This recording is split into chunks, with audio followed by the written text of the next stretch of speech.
আজি এই অনুষ্ঠানটো আজি প্ৰায় আমাৰ 100 বছৰলৈকে চলি আছে আৰু আমাৰ এই অনুষ্ঠানটো এই গুলিহেৰা স্থানত অৱস্থিত আৰু এইখন মন্দিৰটো হ'ল শ্ৰী শ্ৰী মদন কাম মন্দিৰ আৰু এই মন্দিৰটোত আমি প্ৰায় 100 বছৰলৈকে 100 বছৰ ধৰি পূজা কৰি আহিছে আমাৰ পূৰ্বপুৰুষৰ পৰাই আৰু এই বেলিও আমি আগৰ দৰেই পূজা আৰম্ভ কৰিছিলোঁ পূজা কৰিবলৈ লৈছোঁ গতিকে আপোনালোকে চাইছে আজি আমাৰ BTRৰ চিফ প্ৰমোদ বড়ো ডাঙৰীয়া আমাৰ পূজাস্থলীত উপস্থিত হৈছে আৰু মই প্ৰমোদ বড়ো ডাঙৰীয়াক প্ৰথমতে ধন্যবাদ আৰু কৃতজ্ঞতা জ্ঞাপন কৰিছোঁ তেখেতে আজি আমাৰ তেখেতৰ বহুমূলীয়া সময়খিনি আমাৰ আজি এই মন্দিৰত বা পূজাস্থলীত দিয়াৰ কাৰণে আৰু তেওঁৰ পৰা মই এই মন্দিৰৰ ডেভেলপমেণ্ট আৰু আমাৰ আশে পাশে থকা ৰাস্তা ঘাট বা ওচৰত থকা স্কুলখনৰ ওপৰত যাতে অলপ চকু দিয়ে আৰু ডেভেলপমেণ্টৰ বিষয়ে চিন্তা কৰে আমি তাৰ কাৰণে আশা কৰিছোঁ কিন্তু চিফ ছাৰে ইমান বেছি সময় দিব পৰা নাই আমাক তথাপিও আমি আপোনালোকৰ জৰিয়তে আশা কৰিছোঁ যদি তেখেতে অলপ এইটোৰ ওপৰত মানে ডেভেলপমেণ্ট মন্দিৰ আৰু আমাৰ ৰাস্তাৰ মানে যিখিনি সমস্যা তেওঁলোকে যদি আমাক এইখিনি সমাধান কৰি দিয়ে তেখেতক এইটোই মই আপোনালোকৰ ফালৰ পৰা মানে আশা কৰিছোঁ অনুৰোধ জনাইছোঁ এইটোই তো আমি এনে 5 দিন চলে আমি এইবেলি আমি 3, 4, 5 আৰু 6 তাৰিখে 3 তাৰিখৰ পৰা আৰম্ভ হৈছে আৰু 6 তাৰিখলৈকে আজি মানে লাষ্ট দিন আমাৰ আজি লাষ্ট পূজা আৰু মেলা আৰু আমাৰ শেষৰ কাৰ্যসূচী আজিৰ মানে একেবাৰে লাষ্ট শেষৰ কাৰ্যসূচী হৈছে আমাৰ বাছ নৃত্য আৰু বাছ ঠাকুৰ ঘৰত চমোৱা এইখিনি আমাৰ আজিৰ শেষ পূজাৰ মানে অন্তিম কাৰ্যসূচী ইয়াত মানে বৃহৎ অঞ্চলৰ পৰা ভক্ত আহে ইয়াত মানে আমি সাৰ্বজনীনভাৱে পূজাখন পাতোঁ ইয়াৰ মানে বহুত দূৰৰ পৰাই ভক্ত আহে দিছে আমি আমাৰ চাওক বহুতখিনি আশা আছিল শিৱ ছাৰৰ ওপৰত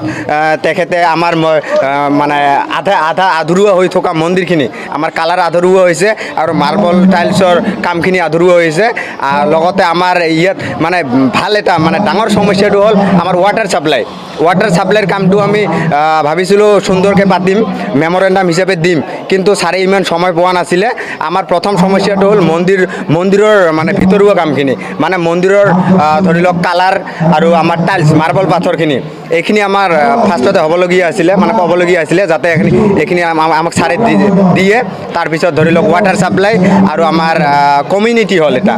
অফিচ হিচাপে আমি এইটো ব্যৱহাৰ কৰিবলৈ মানে আশা কৰিছিলোঁ কমিউনিটি হল ডাঙৰকৈ কমিউনিটি হলটো যদি পালোঁ হয় ছাৰৰ পৰা এইটো মানে ভাল আছিলে আৰু শেষৰ আমাৰ দাবীটো আছিলে দাবী মানে অনুৰোধ কৰিবলৈ লৈছিলোঁ আমি যে আমাৰ মন্দিৰৰ বিশেষ ইমান ডাঙৰ গেট নাই আমাৰ এইফালে কৰ্তিমাৰী সাপৰগ্ৰাম টু কৰ্তিমাৰী ৰ'ডৰ মাজত আমি এখন বিশাল গেটৰ মানে আশা কৰিছিলোঁ আৰু এইফালে ধৰি লওক তুলসী বিল টু গোসাইগাঁও ৰ'ডৰ খুৰীয়াবাৰীৰ মানে মুখতে এখন বিশাল গেট মানে আশা কৰিছিলোঁ এইখিনিয়ে ধন্যবাদ দাদাই আমাক সদায় এইখন মন্দিৰৰ লগত সংগতি ৰাখি যিমানকেইটা প্ৰগ্ৰাম হয় এই প্ৰগ্ৰামত তেওঁ আমাক আমন্ত্ৰণ জনায় আৰু তেওঁৰ আমন্ত্ৰণ মৰ্মে আৰু এই কমিটিৰ আমন্ত্ৰণ মৰ্মে আজি গুলিহাৰা গাঁৱত এই কৰ্তিমাৰী অঞ্চলত মদন কাম মন্দিৰত আজি আহি মই উপস্থিত হৈছোঁ আৰু মদন কাম একচুৱেলি শিৱ বাবা যিজন হৈছে আমাৰ এই পৃথিৱীৰ সৃষ্টিকৰ্তা আৰু তেওঁক আমাৰ কোচ ৰাজবংশীয় মানে জাতীয়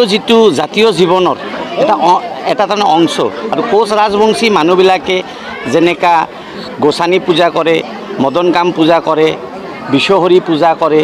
আৰু ঠাকুৰানী পূজা কৰে ওইটারই একটা অংশ মদন কাম তো মদন কাম হৈছে মানে যেই অঞ্চলত কোচ রাজবংশী জাতীয় সম্প্রদায়ের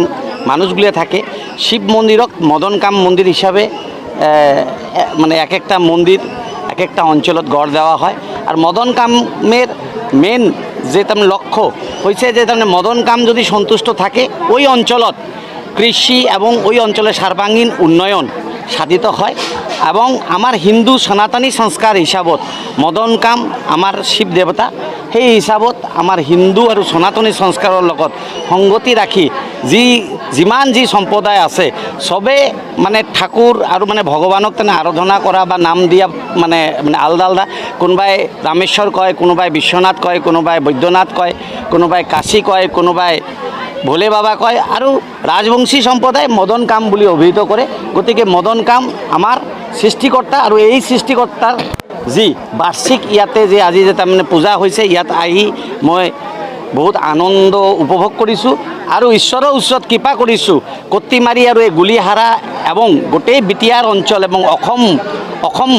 অসমৰ হৈ এই মদন কামদেৱৰ শ্ৰীচৰণত মই প্ৰণিপাত জনাই মই আশা ৰাখিছোঁ যে আগন্তুক দিনবিলাকত সামগ্ৰিক উন্নয়ন এবং ইয়াৰ মানুহে যাতে শান্তি সমৃদ্ধি অটুট ৰাখি এক ভাতৃত্ব বন্ধনেৰে আমি জাতি ধৰ্ম নিৰ্বিশেষে ইয়াত বসবাস কৰিব পাৰোঁ, তাৰ কাৰণে যাতে মদন কাম বাবাই আমাক আশীৰ্বাদ দিয়ে।